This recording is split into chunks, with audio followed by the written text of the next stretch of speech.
সব শিশুরা বেড়ে উঠুক ভালোবাসার আদরে, তাদের শৈশব কাটুক আনন্দের অসীম সাগরে। শুভ শিশু দিবস। প্রত্যেক শিশুকে জানাই অনেক অনেক ভালোবাসা।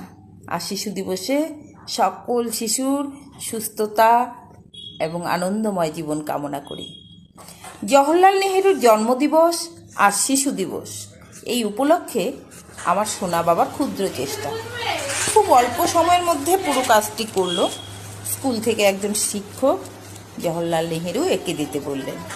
শিশু দিবস উপলক্ষে পুরো কাজটি কাল রাতে বসে সম্পূর্ণ করলেন, আর আমি ফাঁকে ফাঁকে একটু একটু করে তুলে রাখলাম। জওহরলাল নেহেরু মতিলাল নেহেরুর পুত্র ছিলেন। 4 ভাই বোনের মধ্যে তিনি বড় ছিলেন। ভারতের প্রথম এবং দীর্ঘতম প্রধানমন্ত্রী তিনি ছিলেন। একজন দূরদর্শী মানুষ। শিশুদের অধিকার, শিক্ষা